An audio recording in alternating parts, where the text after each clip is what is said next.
ज्योति सिंह की चुनाव चिन्ह सबके सामने आ चुका और ज्योति सिंह का चुनाव चिन्ह है मोतियों का हार। हाँ दोस्तों, मोतियों की हार चुनाव चिन्ह है और कर्म संख्या 11 है, जो कि काराकाट विधानसभा क्षेत्र से प्रत्याशी हैं, जो कि निर्दलीय यानी कि निर्दलीय चुनाव लड़ रहे हैं। और निर्दलीय में बहुत ही कम चांस रहता है जीतने का, लेकिन आप लोग को बताएंगे इस वीडियो में। वो तो वहां के काराकाट के विधानसभा क्षेत्र के जितने भी प्रत्याशी, जितने भी लोग हैं रहने वाले, जितने पब्लिक है, वो सारे तय करेंगे आखिर किसको विधायक के रूप में देखना पसंद करेंगे। और आप लोग को बताएंगे ज्योति सिंह का अभी फाइनली आप सबको हमने बताया था, जो एफिडेविट जमा किया गया था और भी सारे चीज भी जमा किया गया था।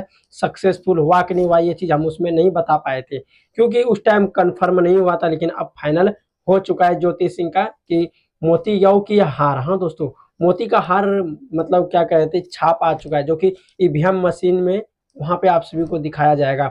और निर्दलीय चुनाव लड़ रही ज्योति सिंह, जो कि ज्योति सिंह के लिए बहुत ही बड़ा उपहार हो गया है।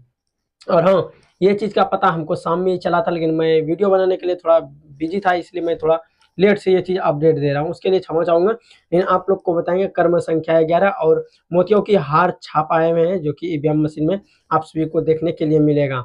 और आप लोग को बताएंगे काराकाट विधानसभा क्षेत्र में जनसंपर्क यात्रा ज्योति सिंह जोरों शोरों से कर रहे हैं। क्या आप सभी को लगता है कोई भोजपुरी कलाकार उसके सपोर्ट में आएंगे? अब देखने वाली बात होगा, अब देखते हैं जैसा भी चीज होंगे।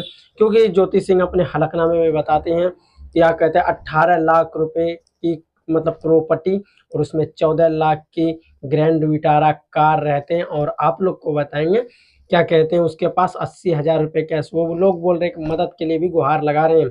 क्या आप भी उसको विधायक के रूप में देखना चाहते हैं? अब वहां के जो जनता है वो वही तय करेंगे आखिर वहां के जनता किसको विधायक के रूप में देखना सुनना पसंद करेंगे।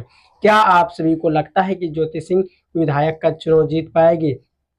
मेरा ओपिनियन माने तो वहाँ का जनता ही तय करेंगे, क्योंकि वहाँ से तो हम है नहीं, हम वीडियो बना रहे हैं। तो वीडियो में हम आकर के कुछ भी उल्टा सीधा नहीं बोलेंगे कि ये जीत जाएगा वो जीत जाएगा। अब वहाँ के जो जनता रहने वाले पब्लिक है वही तय करेंगे किसको प्रत्याशी के रूप में यानी कि किसको विधायक के रूप में देखना पसंद करेंगे। आपका ओपिनियन क्या है? आप सभी हमें कमेंट बॉक्स में अपना ओपिनियन जरूर दीजिएगा। आप देख रहे थे भोजपुरी नजर, मेरा नाम है खालिद। वीडियो देखने के लिए धन्यवाद।